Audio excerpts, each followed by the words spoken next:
Welcome to the USTA Men's Doubles and Singles Championship here at the Palm Coast Tennis Center. I'm Rennie Roker, your co-host today, and with me is Mel Washington, former finalist at Wimbledon. Oh, it actually sounds exciting when you say it like that. Well, it is exciting. Are you kidding me? No, that was so long ago, I'll be honest. I can hardly remember it, though.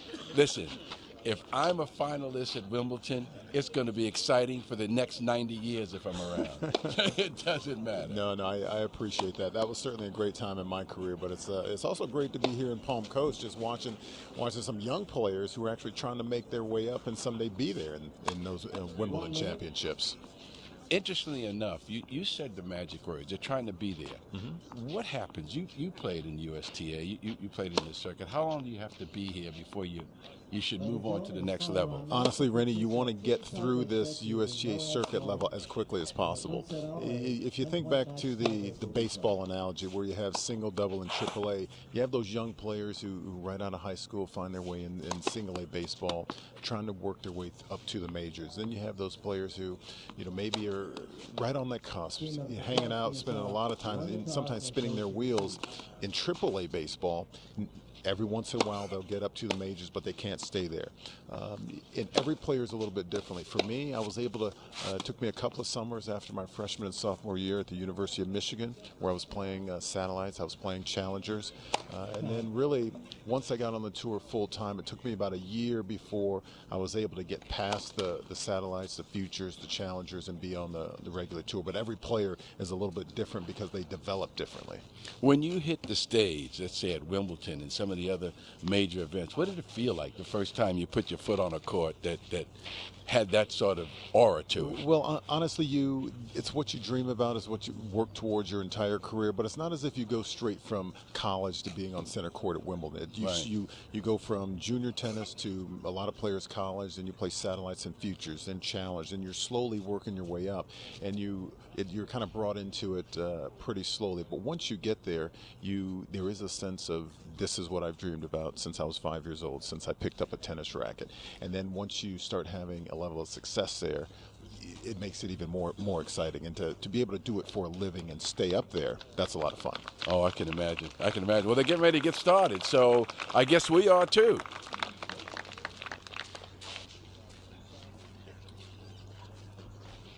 Okay. In the first match, the doubles match, will be Dimitar Kutrovsky of Bulgaria, Jack Sock of the United States, Gregory Ouellet of the U.S., and Blake Strode of the U.S. Blake to serve.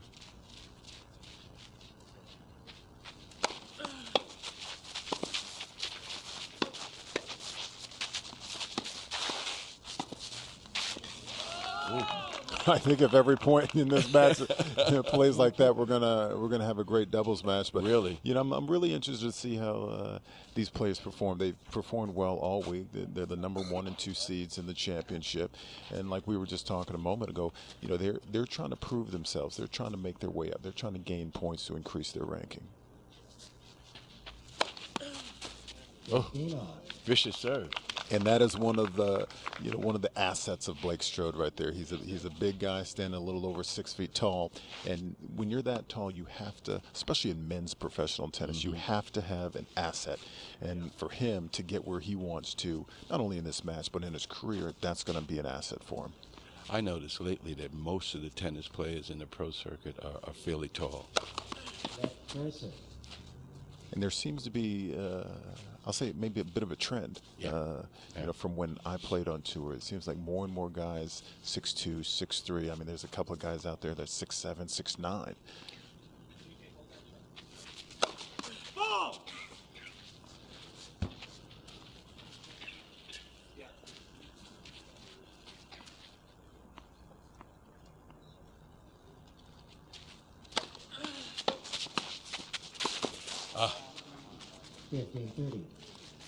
That's anticipating something that didn't happen.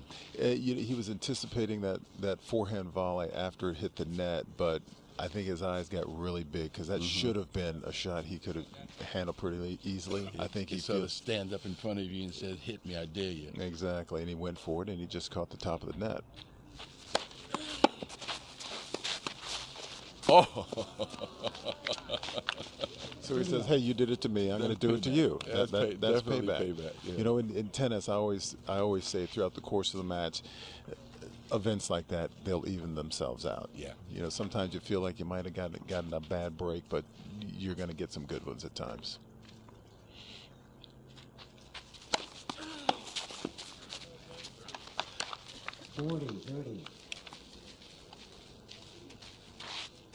Isn't it early in the match for his serves to be working as well as they're working right now, or he's just that good?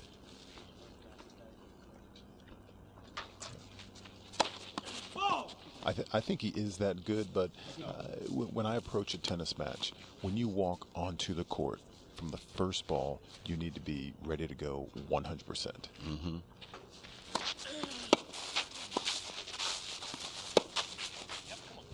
That right there is what Jack Sock does so well, and it'll be interesting to see because Jack Sock, he's a big player, really good backhand, and that serve from Blake stood up a little bit, but I think that's one of his better serve. He likes that kick serve on the second serve, but Sock is able to jump on top of it, get a really good return at his feet. If he was short, um, like the young man on the other side, it wouldn't be as easy to do.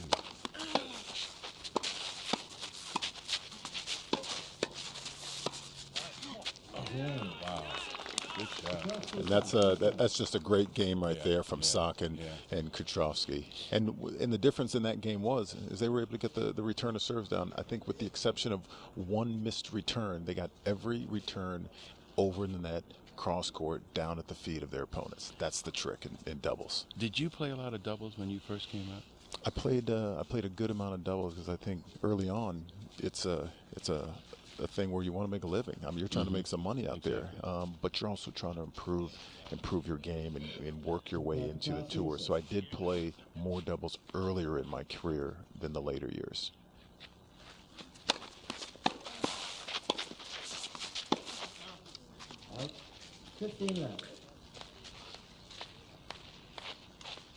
Who's your favorite in this match?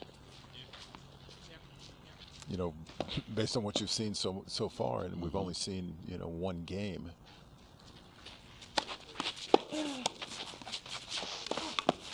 But it's demoralizing for a team, especially in men's doubles, when you start out the match with a break of serve. Yeah. But Sock and Kutrowski, they're the #1 seed.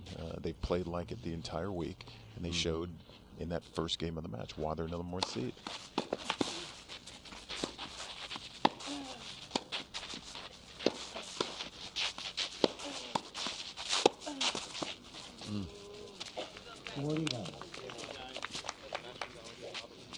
It'll be kind of interesting to see as the match goes along because I've noticed a couple of times that Kutrowski looks like he's almost serving and staying back, or maybe casually making his way in, not making a full commitment to serve and volleying and getting in. We'll see how that plays out. So you think they might take advantage of that? Yeah, if they can, certainly. I think they'll try to do that. What would be the best way if you were playing against a guy that was staying back in doubles? What would be your strategy? Well, certainly, I think with the return, I'm trying to go towards the server, towards that guy who's staying back. But one of the reasons why he maybe got caught in no man's land because Jack Sock was moving on both of those points, moving as in crossing over to poach, and that may be why he got caught back.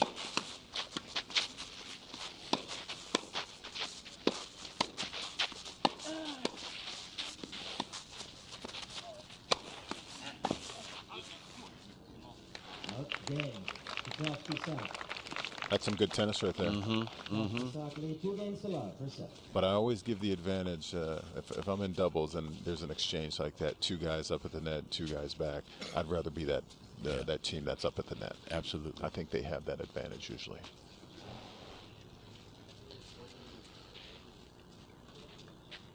It's kind of hard to beat two guys with a long shot. One is going to be ready to run back, and one's going to be ready to run forward.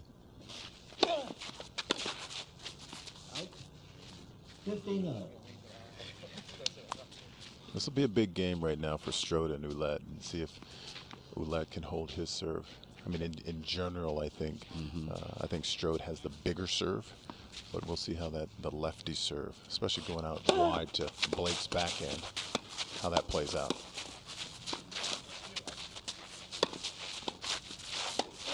Yes.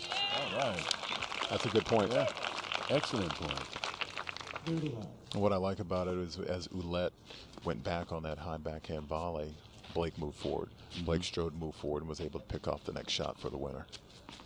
I don't know if you notice it or not, but we've got some celebrities in the audience today. We've got the mayor here. We've got the head of the county here to witness this as well.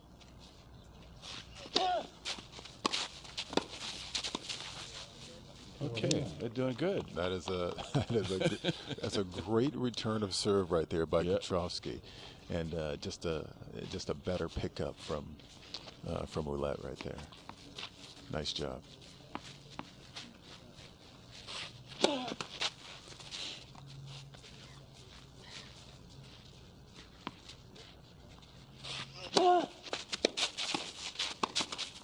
All right. Okay. Petrovsky 2-1 for set. That's a good start. You know, going back to these fellas and where they're at now, you know, you've got a young man who had a chance to get a scholarship to Harvard and 4 other colleges, who opted out to be a pro. Right. You know, I mean, You're speaking of Blake Strode. Yeah, exactly. And you think, okay, is he doing the right thing? It is such an individual decision, and I remember back in the late '80s when I was looking. When I was about ready to go to college, University of Michigan, there were guys that I played with who were, a little bit younger than me, including Jim Courier, Michael Chang, Andre Agassi, Pete Sampras. These are all guys who were foregoing college and turning pro even before they're done with high school. But for me, I had to make that decision individually, and I went to college for 2 years. And it wasn't easy being in college, watching my peers on the professional tour, making a living. 15 love. Oh,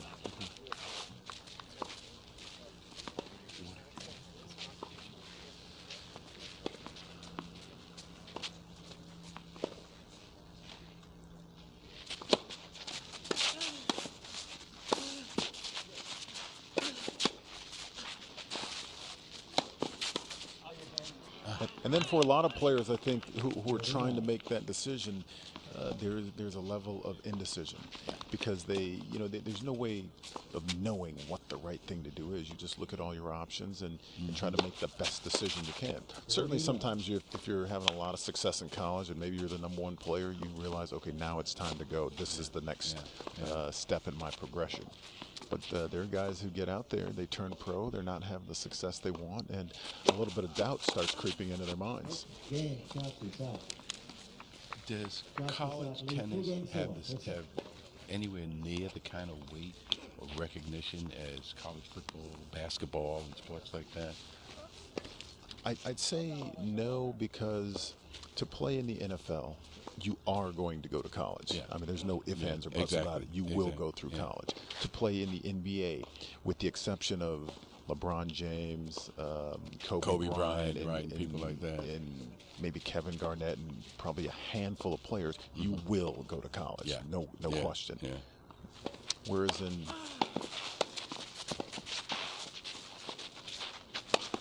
Yes, there we go. In men's professional tennis, it's actually a little bit different, because if you look at the top 100 players in men's professional tennis, I bet I could count on maybe 3 or 4 fingers the number of players that have actually gone to college.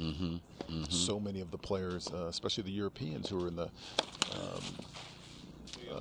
the top 100, have not gone to college. Samdev Devarman is one that actually comes to mind, who went to #1 college player, went to Virginia. Wow. Yeah, they're coming back. That's a great pickup right there by Strode. A half volley, swinging half volley. Right at Petrovsky. Do they look like they're getting a little stronger to you?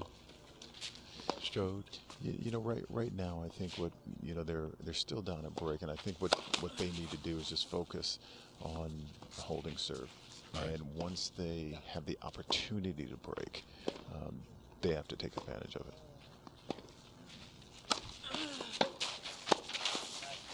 Out 30-15. Just another good return right there by Kotrovsky, which puts so much importance on the first serve. If you can get a first serve in, you're going to get your aces and service winners, and then you're letting your net man. So for Strode, he's letting Ouellette help him out if he can get that first serve in.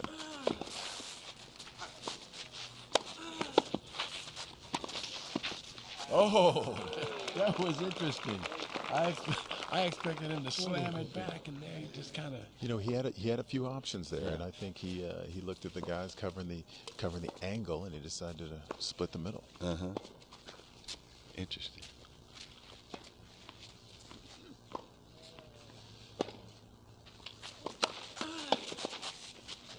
Out. Ouellette. Okay. And again, what do you see there? The last 2 points, Strode was able to get the first serve in. They win both the points. I mean, there's such a premium on getting that first serve in men's tennis. Yeah, absolutely.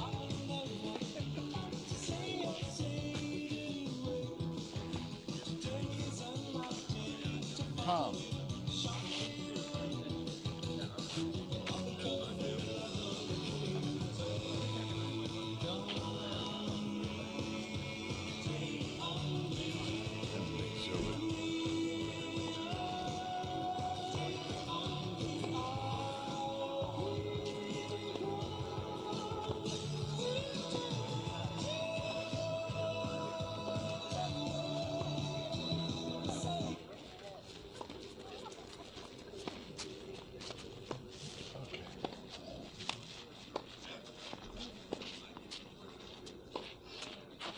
So if they break now, it's all even.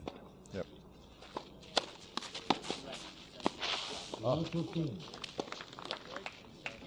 Good first serve right there by Kotrovsky, but a better return by Ouellette.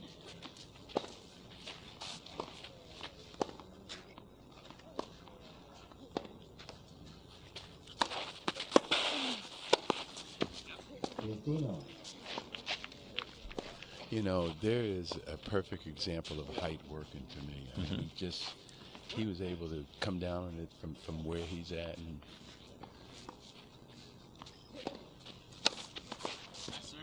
30-15.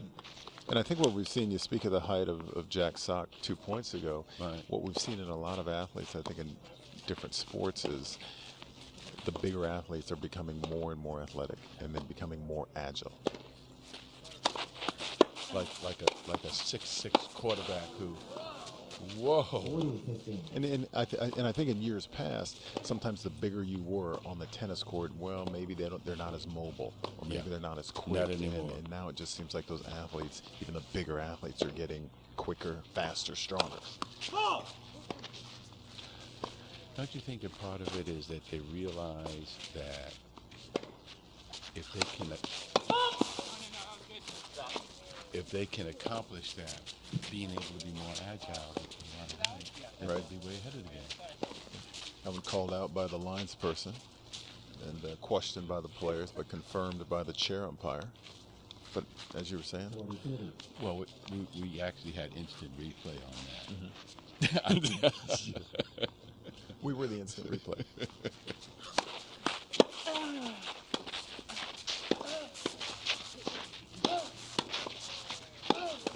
James Kotrovsky, Sock. Kotrovsky, Sock lead 4-2 first set. Kotrovsky and Sock doing a really good job up at the net. When they find themselves up there, they're really... They control it. Until you get a high volley, you're really playing defense. You're just trying to get the ball back, get it deep, and see if the other team can hit it around you or over you.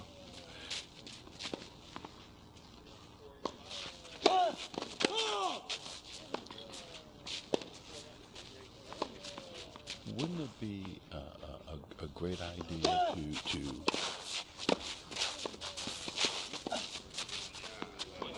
That's a great point. That is a great point.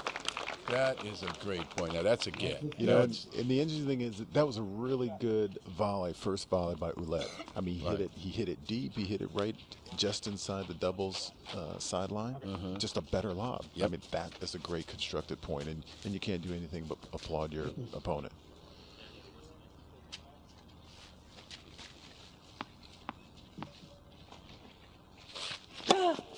Ball.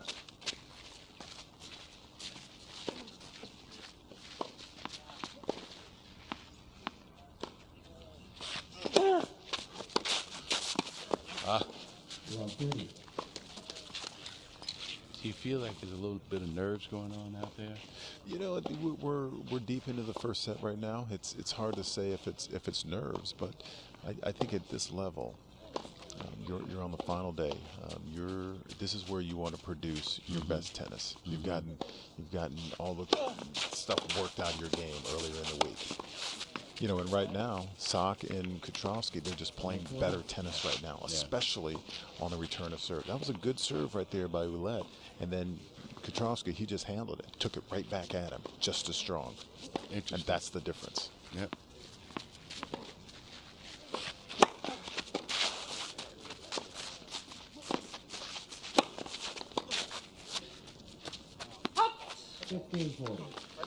It's funny because they seem to be able to use the lob better than these guys for some reason. You know, it's one of those, you know, the wind isn't much of a factor right now, if at all. And the lob is one of those, I think, shots you use as an element of surprise oftentimes. We saw that on the first point of this game from Kutrowski with that lob winner. You know, but it's one of those shots that it's a skill shot. I mean, it's not an easy shot, but you have to employ it at the right time.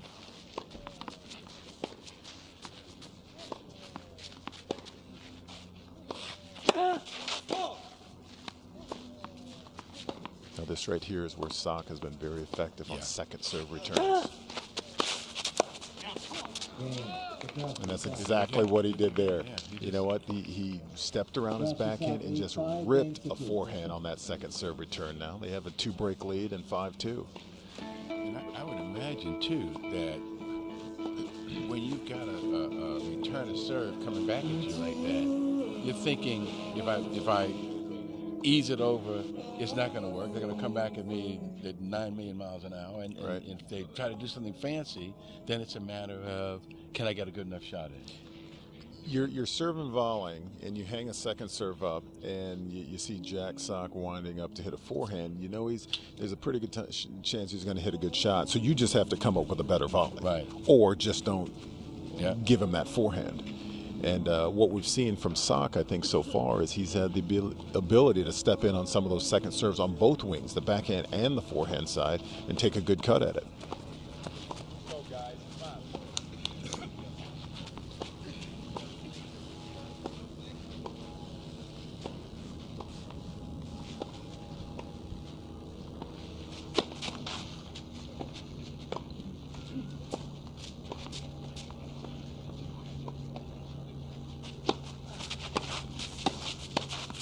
Nice play.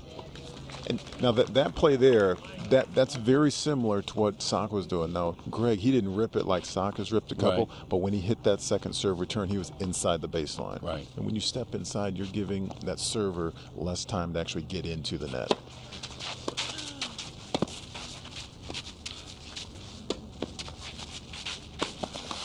Yep. Good. Yeah. I would have thought that he should have been in further. On that last shot there, I'm wondering if there was a little indecision, or he wasn't sure how good that lob was. You know, if he thinks, well, maybe my lob's not good enough, he's going to have an overhead on it. Well, you're not going to run to the net. Okay. So it might have just taken him a minute before he really realized how good that lob was.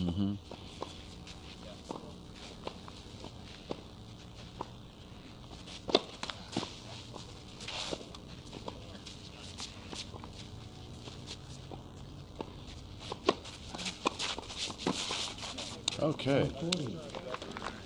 What's the difference in this game so far? Greg has gotten 2 second serve returns that he's taken early and gotten in, and Blake, he's gotten his 1 return to serve back in the court. So when you can literally just get that return back in the court and make your opponent play, it's all the difference in the world.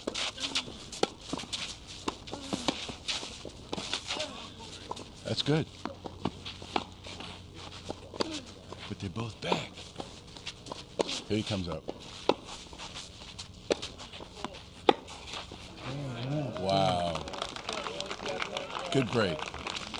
Good break of serve, and what it came down to, it's the first game of the match so far that they've gotten 4 consecutive returns in the court. I mean, that's the difference. You have to make your opponent try to play. Is there such a thing as a player being slow to go forward? You know, it's you're in the moment, and just because you find yourself at the baseline in doubles doesn't mean you try to get in as quickly as you can. You have to take what's given to you. Right. I mean, if they're just ripping ground strokes and you can't get in, well, you have to take that. Oh.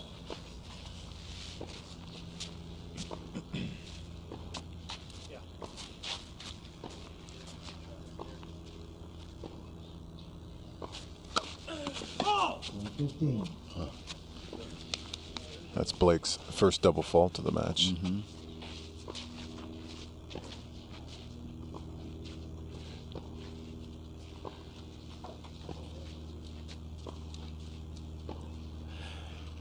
Could be just pushing it. You know, after a break, you want to come back with a win. And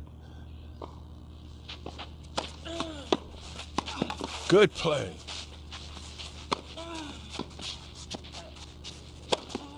Okay.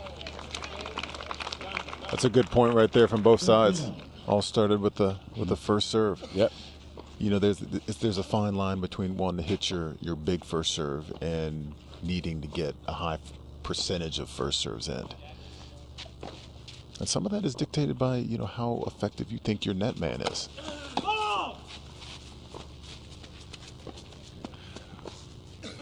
Of the two teams, which do you think has the best net person?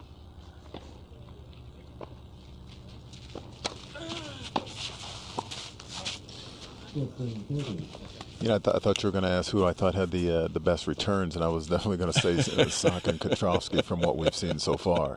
But you know, I mean, right now from what I've seen, you know, I think they're, you know, pretty equally matched when they're up at the net, just in terms of, you know, who's the best volleyer, right, who feels most comfortable up there. Right.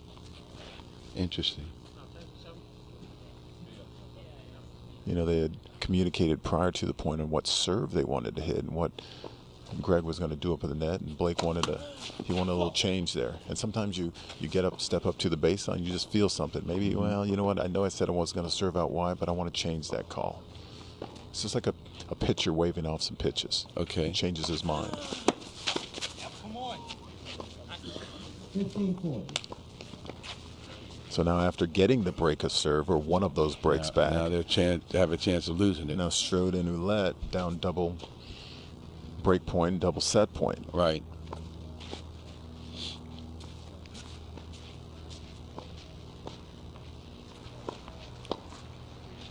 Look at Ouellette.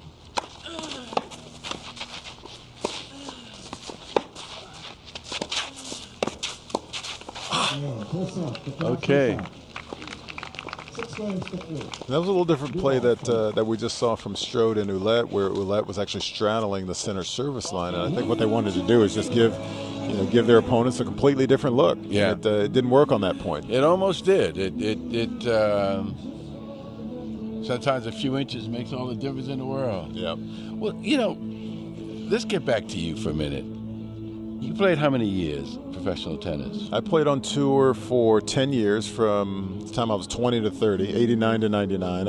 I say I had 8 good ones, because the last 2 were injury plagued and a couple of knee surgeries and a lot of rehab and things like that. But 8 good years on tour. That's amazing. That is amazing. Who was your toughest opponent when you were playing? My toughest opponent was everyone's toughest opponent, and that was Pete Sampras. That's right. That's right. You came up. Oh, my we goodness. played. We were on the tour at the same time throughout the '90s, and there was one period in there for 6 consecutive years. He was the #1 player in the world, and but he only won 14 major championships. Yeah. And so he was mine and many players' toughest opponents, without question. But certainly, Andre Agassi was a great opponent. Right. Jim Courier, Michael Chang, Boris Becker when he was at the top of his game in the early to mid '90s. Okay, here we go again.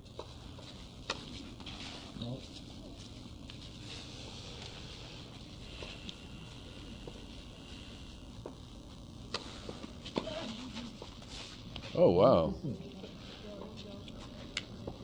I don't think there's any malfunctions in the course out there, but he looked at it like there was something happened. Come on. We're tennis players.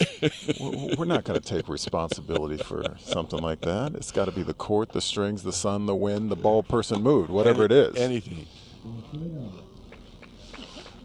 And Sock moving, rightfully so, on that return to serve. Yeah, he held up his hand in apology because he shanked it, but he didn't shank it for a winner. Mm-hmm.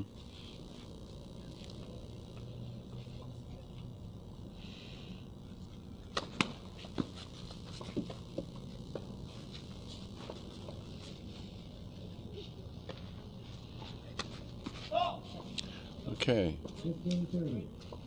This is, if I recall correctly, this might be the first time that Sock and Kutrowski have had 15-30 on their own serve. So this is a big point right here for Strode. See if he can get a good return of serve in the court, back in the court and low.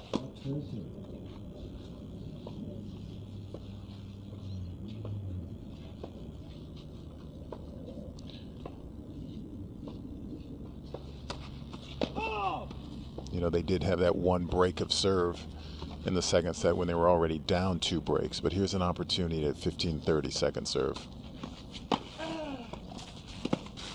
Oh, wow. Well, it was a good attempt. And Ouellette did. That's what he was supposed to do. Yeah. The return of serve was down. It was a half volley from Kutrowski. Put it away. And you know what? You got to try to make that move. Yeah. And he just catches the top of the tape.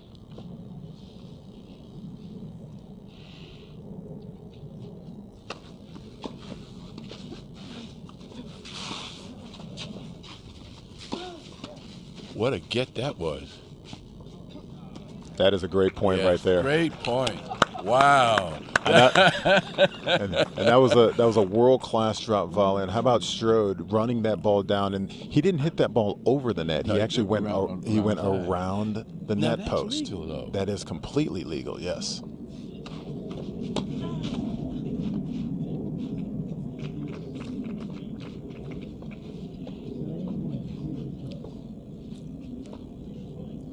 Good job there from Jack Sock being alert. Mm-hmm. Strode trying to catch him off guard, going up the line to him.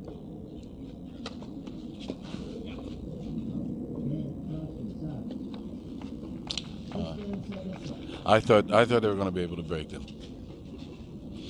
But at least now they're making some more inroads into the serve of Sock and Kutrowski. They're competitive. You know, and early on in that first set, they had no looks. They just weren't even getting close to breaking. And then they eventually got a break, and they had a 15-30. So they're getting there. They're getting closer. But now it's important for Strode and Ouellette to hold on their own serve. Remember, in the first set, they lost their opening service game. Right. So here, okay, you're down 0-1. You got to hold serve here.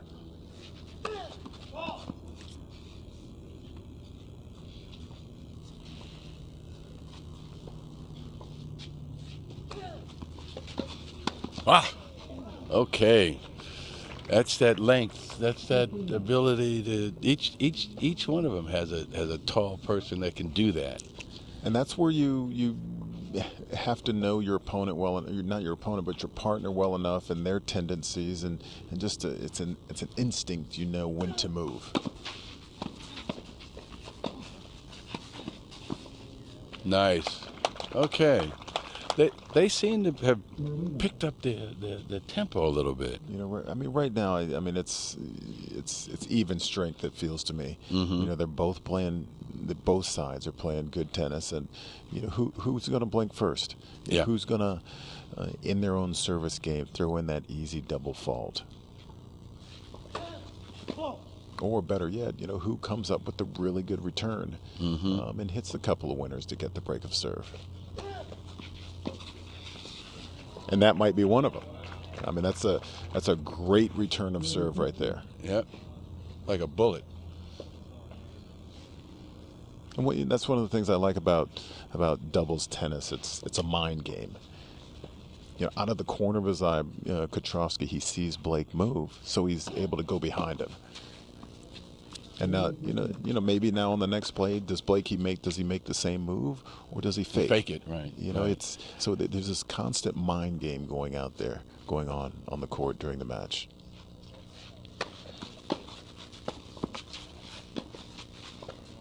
Wow. I mean, that's 2 winners in this game off of that backhand side from Kotrovsky. Just making it look easy.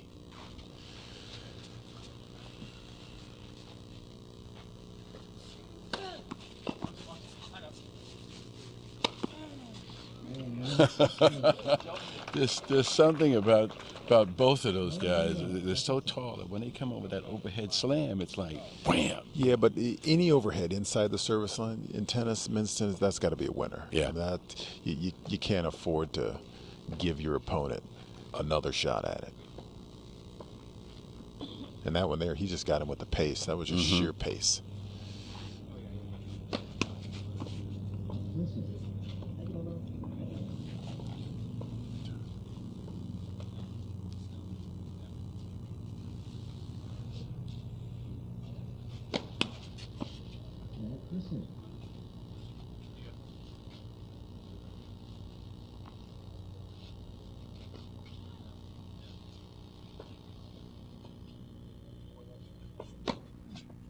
Wow. You know where we're sitting, we have the ability to see the hand signals that the net guy is giving his server. On the second serve, Kotrovsky told Sock to go right down the middle, and he said yeah. So he hit it down the middle, but it was a net court on that second serve. He told him to go out wide. Sock goes out wide and hits the ace. I didn't even see that.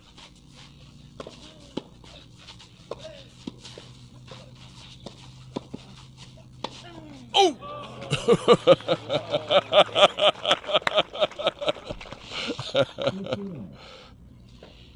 Yeah, but those hand signals, that's a part of that little mind game that's going on out there. Even though the net man is up there at the net, he may see something that the server doesn't see. Right. You know, an example of that is maybe when the ball toss goes up, the returner moves his position a little bit, and the server doesn't really see that. Okay, but the net man can see that, so he'll maybe change his signal because of that, because of what he sees. Right. So he's not just standing up there. I mean, he's trying to be aware of what those receivers are doing. Well,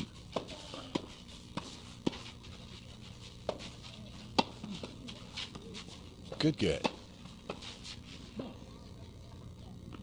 It's a good point from both sides. Yeah, exactly. They were both playing really good tennis.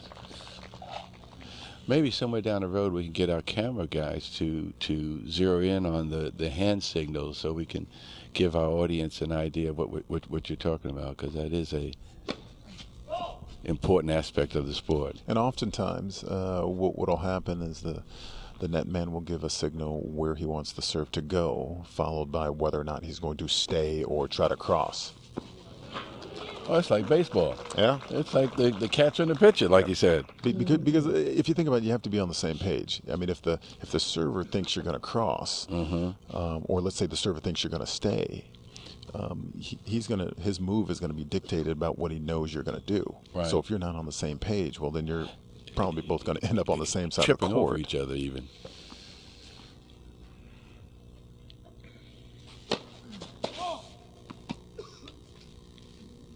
Oops.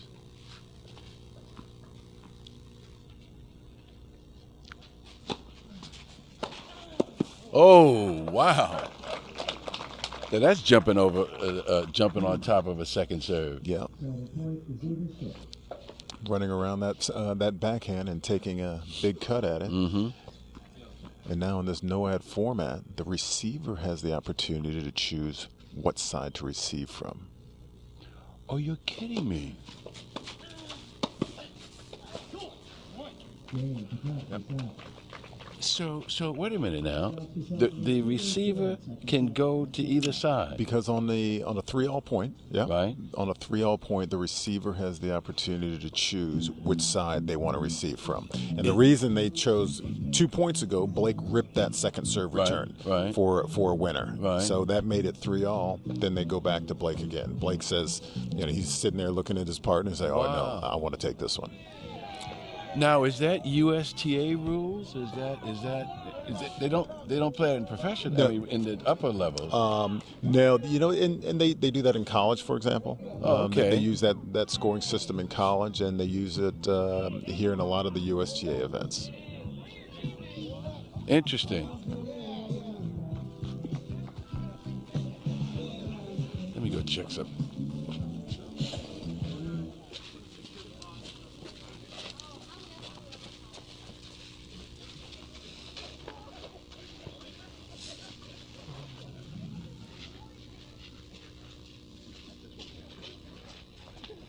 I just want to make sure that we were on and that down.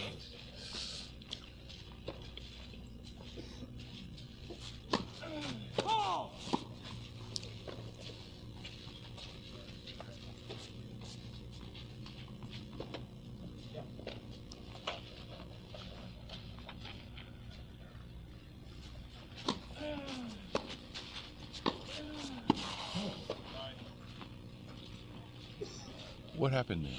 Well, Jack Sock was trying to cross, and I think he actually tipped it. He tipped it with his racket. Okay. And he actually called it on himself, it looked like. Yeah. I mean, I wouldn't have done that. I would have waited for the chair umpire to do that. I'm not that honest. The only sport where you call it on yourself that I know of is golf.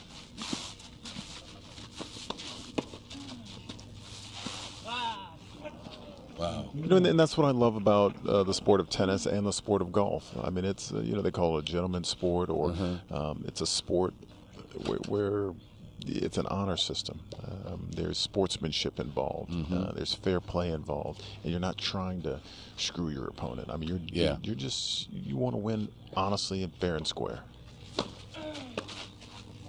Good. Okay. And one of the things we haven't talked about from Kotrowski that we have to get into at some point is how he's has two hands on both wings. He has the two-handed backhand and the two-handed forehand, which is fascinating that he can do it and switch this quickly. I was going to say, doesn't that shorten the court for you? Well, I think the challenge in my mind is, especially when a serve is, let's say Blake Strode is serving a ball in there about 125 miles an hour. Right. How do you adjust your hands, whether it's a forehand or backhand? But he's able to do it. And I guess just like anything else, you can learn to do anything in sports. As he grows up the ladder, is he going to have to change that? No, he won't. This is his game. This is the way he's played it for years and years and years. I mean, this now, at this point in your career, this is not when you make huge changes in your game. The game that all four of these guys have.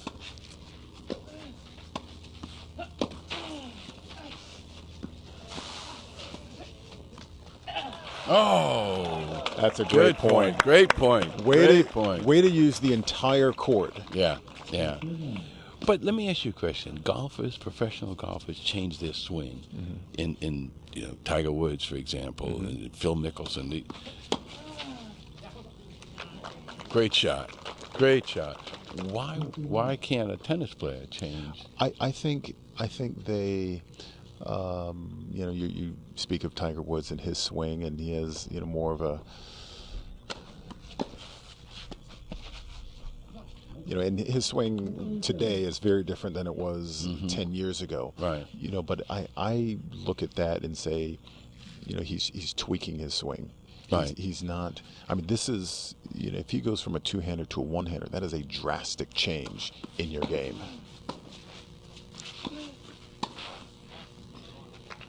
That is, that's like trying to play golf right-handed, and all of a sudden, well, I want to see if I can go left-handed. Okay. I mean, that's how big of a difference I think from going from a two-handed stroke to a one-handed stroke is. Mm-hmm.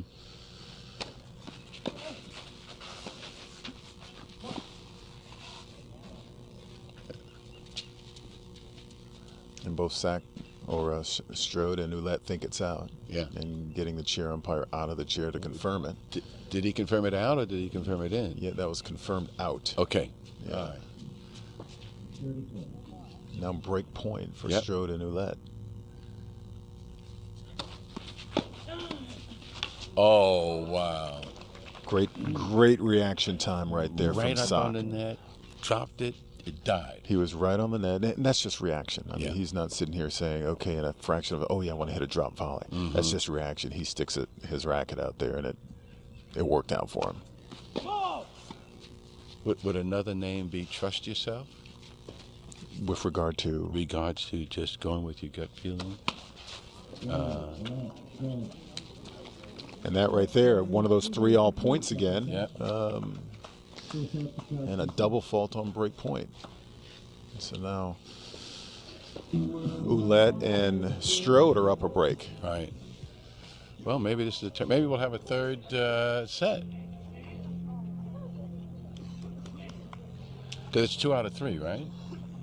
Okay. Yeah, what is it? I believe so. Yeah, I that believe format is 2 out of 3. Yeah, I believe it's 2 out of 3. It is 2 out of 3, but if they can just hold on to that break of serve, Mm-hmm. that's going to be their key. Because in men's tennis, really, that should be all you need, is that break of serve. We're getting a shot of some of our dignitaries in the stand. We've got the mayor here and the head of the county. There's Mayor Nets and Mrs. Nets, and let's see, we get a shot of Melissa Holland as well. She's up there in the stands. All the dignitaries from the area are up there. It's good to see folks out just supporting the event. Palm Coast doesn't often have men's professional tennis. What do you think of this facility? I think it's a great facility. I mean, it's not my first time I've been here. I was here a couple of years ago. I think when it was soon after it had opened, and was playing a doubles exhibition with a few friends of mine. And I think Ken Obermeyer and the job that he's attempting to do here on site and in Palm Coast. I like what's going on here, and I like the fact that the pro circuit, USTA pro circuit, is here in Palm Coast.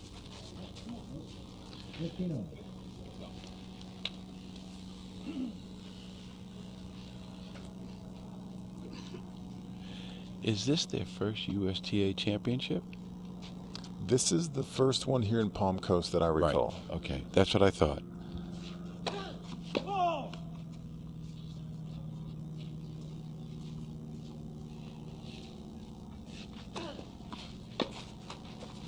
Well, they got lucky on that one.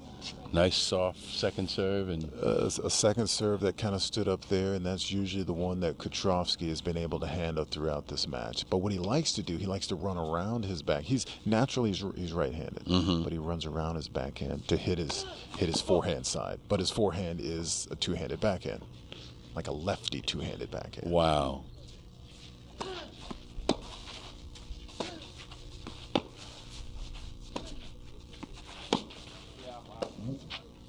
Okay.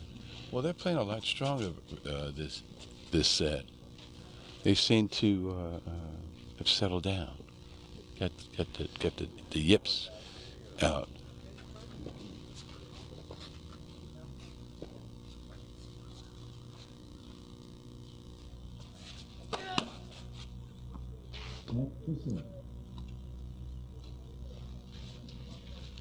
Sock and Kutrovsky taking a look at that non-call, but from our vantage point, I think it hit the line. Yeah, First serve. It just definitely bounced on the line.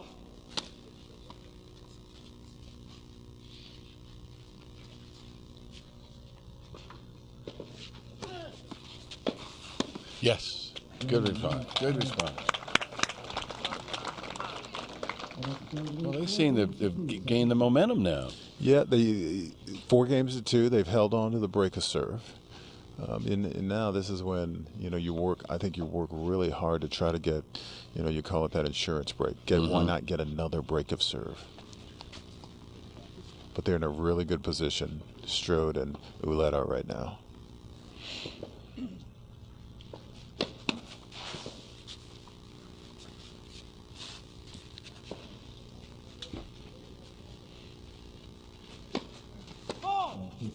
Oh, that's not normal for him. No, and it's interesting in tennis. It's and for those who play golf, it can just be one bad drive or one bad shot that kind of gets in your head, and then all of a sudden it kind of lasts for 2 or 3 holes, and you just lose a little something.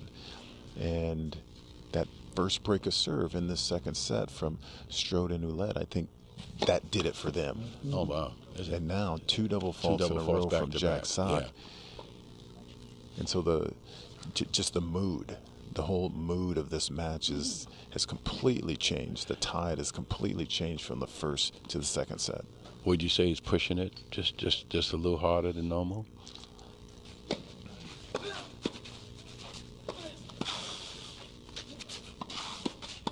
Oh! You know what? Again, that was just one of those reactions. He's right on top of the net and trying to react to that. But to answer your question, I don't know if he's pushing it more, or maybe he just lost a little bit of rhythm on his serve.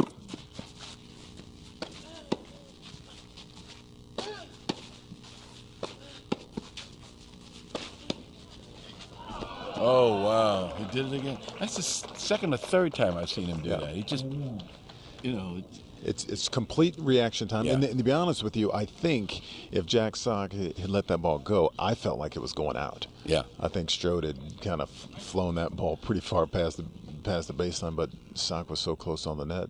Pure reaction time. That's where you got to rely on your partner to tell you, let it go. Yep.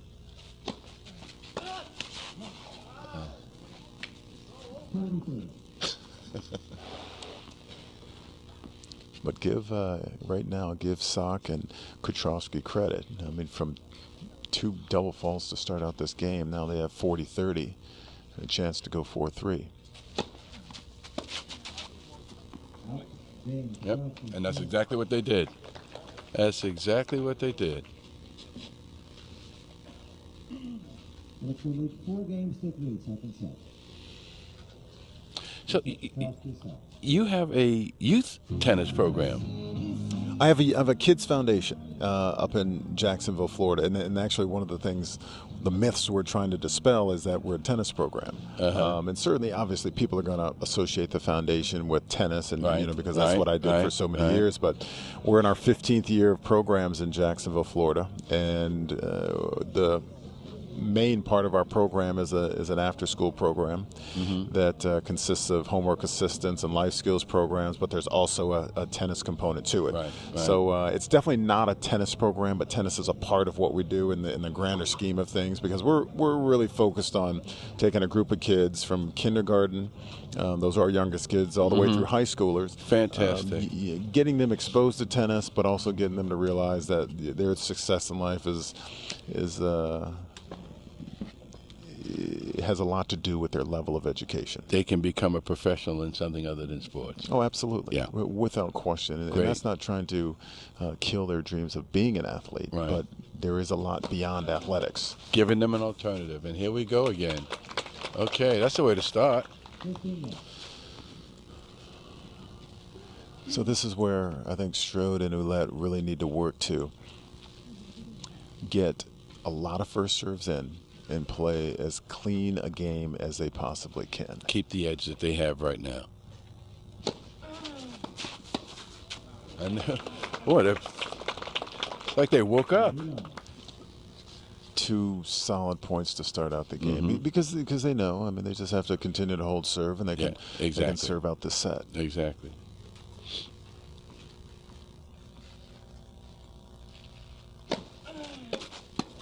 Oh, good. Great reaction time right there from Ouellette and Strode. Yeah.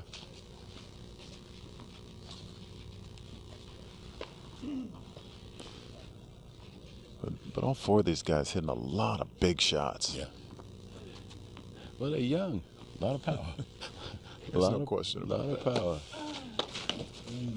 Boy, he was trying to kill that ball. He was going to put that one back over the no return. Yeah, that was one of those forehands where Jack Sock said, "Okay, I'm just going to get a little aggression out right here." There you go. And it hits the top of the head. I mean, it just as easy as that hit the tape, that could have been a winner.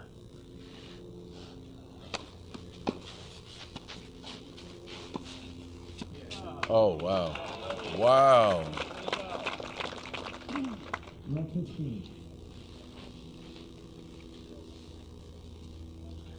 Ouellette has really stepped up. That's a world-class shot right there. He just hit. Yeah.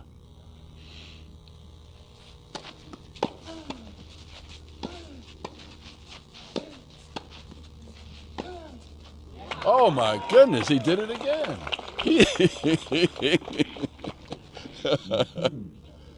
I give him credit because he's not the biggest player in the world. He's the smallest guy in the block. But when which just goes to show, I mean, power has a lot to do with racket head speed. Mm-hmm. And he gets so much racket head speed through contact.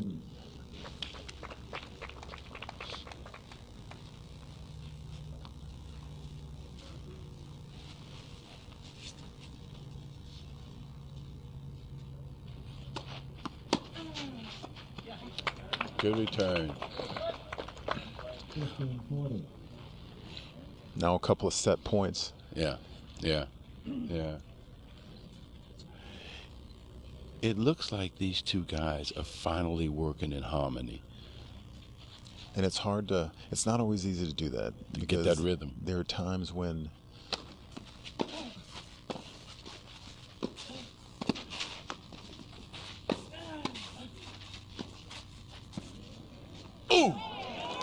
Oh my goodness! That is a great Whoa! What a shot! That was just fantastic. I'm telling you, 3 clean winners right there from Ouellette. Well done. Yeah.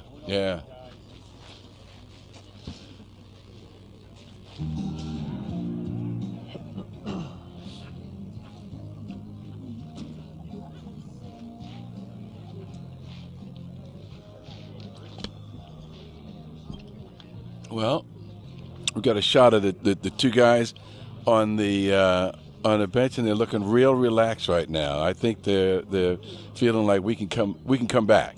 Well, I think they're sitting there wondering, okay, what did we do differently, or what didn't we do in that second set that we were able to do in the first set? And I think most of it comes down to the first game of the match when Ouellette and Blake Strode got their serve broken. That just sets the entire tone for the match, and then they were able to change that tone earlier in the second set when they got the break of serve.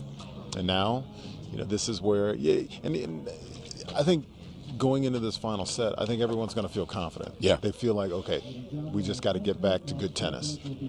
Strode and Ouellette, they just have to continue to play good tennis. Mm-hmm. And it starts with this, these first few points, I think, in this final set.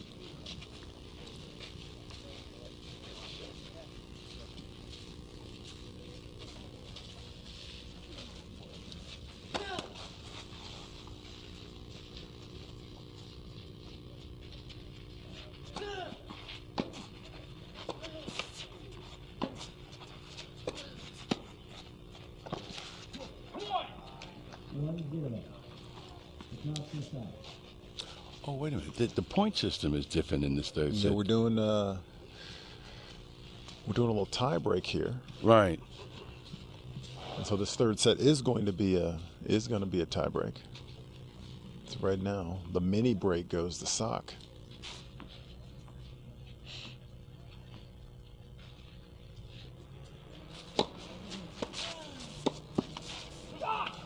Okay, so it's 1-1. Now, do you have to win by 2 in the tiebreak? It depends on the tiebreak that we're playing. If it's a 12-point tiebreak, then yeah, it's the 7-5 format. Okay. Or first to 7, win by 2.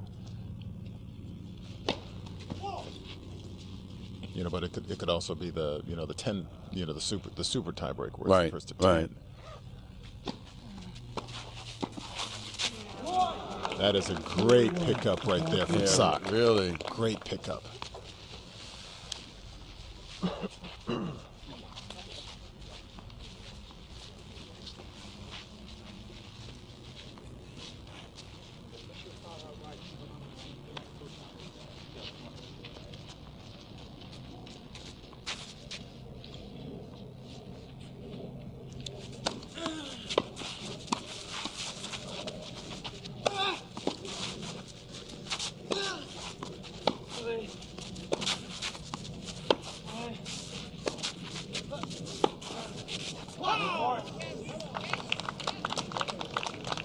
Sock said it to himself. He's like, that's not a smart play. I mean, he was on his back foot trying to catch Strode moving. Yeah.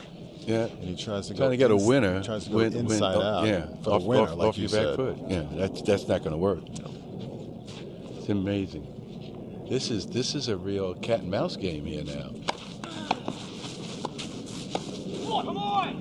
And what it does, it shortens up the match, obviously, but then it just makes this final tiebreak that much more intense. Exactly. Everybody's moving in on it too now to get a bird's eye view of what's going on.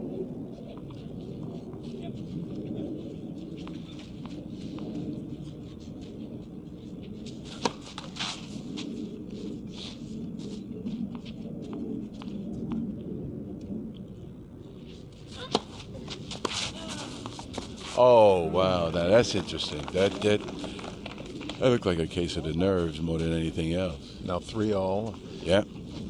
Guys are going to change sides. It's hard to say. I don't know if that was nerves. I don't know if it hit something on the court or maybe just misjudged it. Yeah. It appeared to be coming faster than it was. So when it got to him, it was already there and just waiting to go up.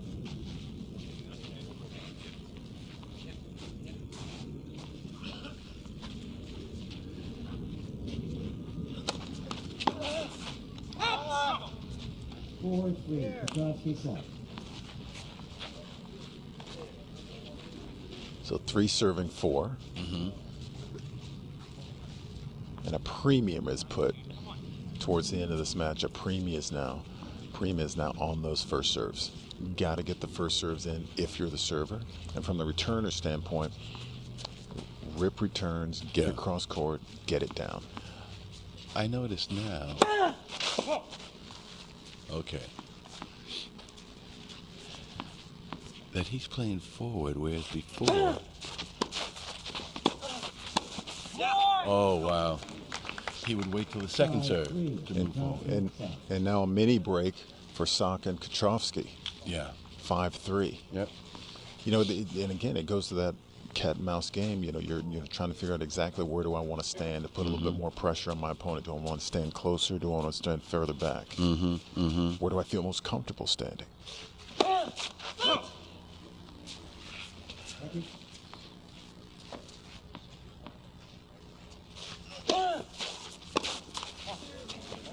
Okay.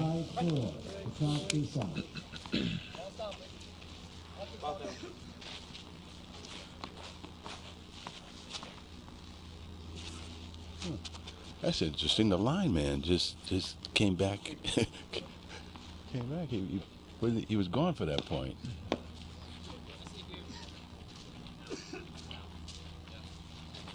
Well, he would have been over there. Ah, right. Because the server was going that way. Right. Oh, wow. Did everything he could to get up to that ball, gets to it, and just hits the net. Let me ask you a question. Why is it that they play back more than the other guys do? And they're doing it right here. It goes back to what do they feel comfortable doing? What do they think is going to work and feel successful? I'm not sure why they're incorporating that into this tiebreak right now. Both back on Sock serve on that first serve. Good play. 6-5. Katrovsky shot. He looks like he's, you know what? He looks like he's limping a little bit. Well, he goes down on that hard surface, yeah. volley. Yeah. Lost his footing, wound up on the ground, tried to recover. But it didn't seem, I mean, to me, I couldn't tell anything too serious about it. I don't know if he kind of went over on his ankle a little bit or what it was. Let's see. I'm watching him now. He seems to be okay. He seems to be walking straight. It looked like he was limping at first when he walked off. And now Strode serving 5-6. There's that dreaded second serve again.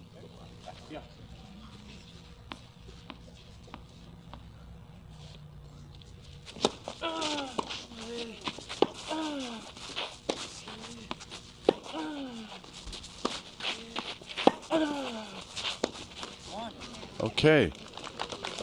Little game of power versus power. Yep. 6-all, and they'll change sides again, and Jack won't be happy about that because that's one of his best shots right there, baseline to baseline, and he catches the net with that.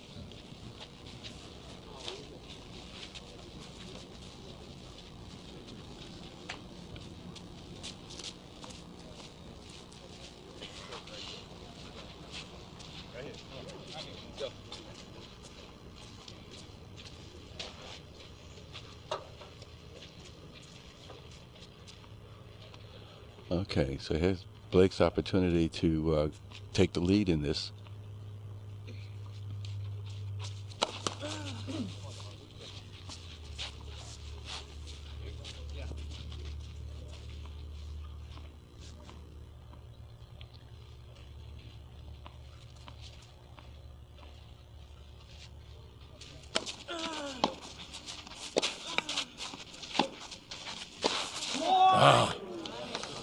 And that was just overpowered right there. Blake was overpowered right there by Petrovsky. Right. Got him on his back foot, produced it. And that's the same forehand error that Jack Sock produced 3 or 4 points ago. Exactly. How does Blake eliminate that problem? Let's go. 8-6. Well, in that particular one, I mean, he just caught himself on the back foot a little bit 2 points ago. But I bet he wished he'd had that one back because Petrovsky decided not to go with the power, but kick a second serve in. That was a brilliant shot. That he just 9-6. and that's why I keep saying, why do they have one back?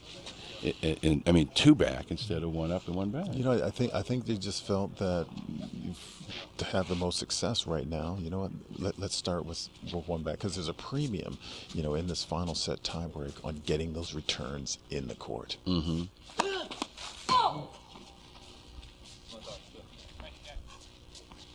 Blake is way up on this one. 9-7. Petrovsky side.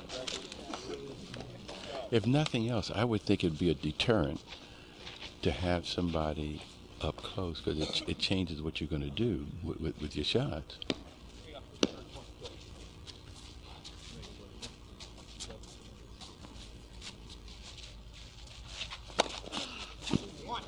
Oh, way to go. Way to go. You heard him say 1. It was like, okay, 1 down, 1 more to go. Yeah, and that's all they can do. I mean, they need this point right here. Yeah. You know, now, you know, for Jack Sock and Dimitar Petrovsky, I mean, this is who they want serving. They want Jack Sock to be serving. He has the bigger serve.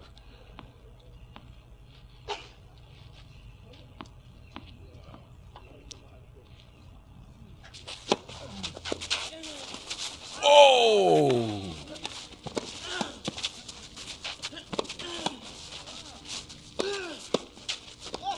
Oh, wow. What a play. What a play.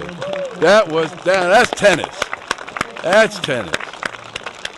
Fantastic. I mean, everybody was going all out. No, that was just a great point, and that is a great way to end this match. I mean, there's the number 1 and 2 seeds in this championship, and you know, they played good ball all the way around. No question. I mean, well done for both guys. No question. Well, I think they're going to want you to go out there and talk to the winners. Let's see how we're going to Doubles championship. Do that. Yep.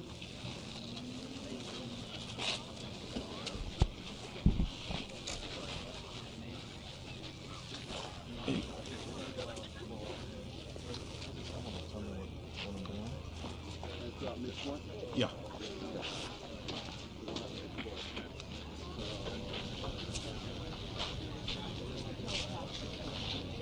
Yeah, we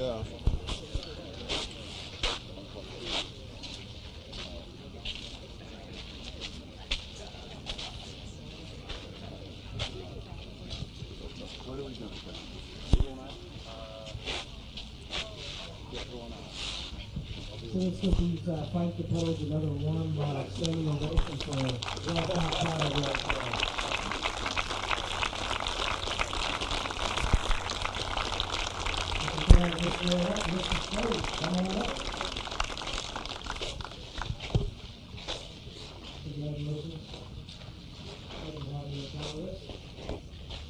And now, got a few things, questions for you here.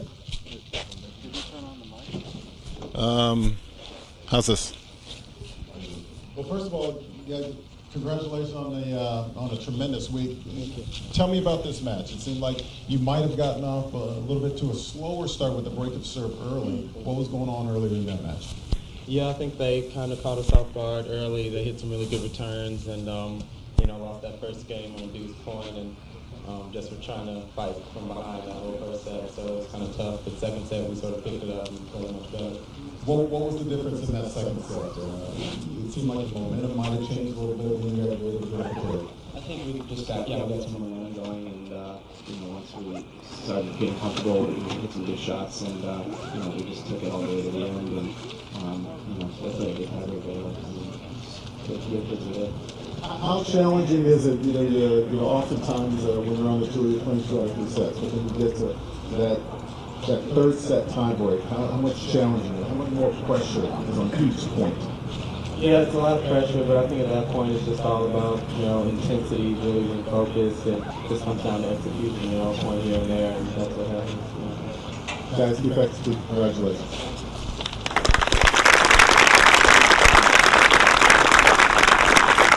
World champion, Mr. Kotowski, please come up.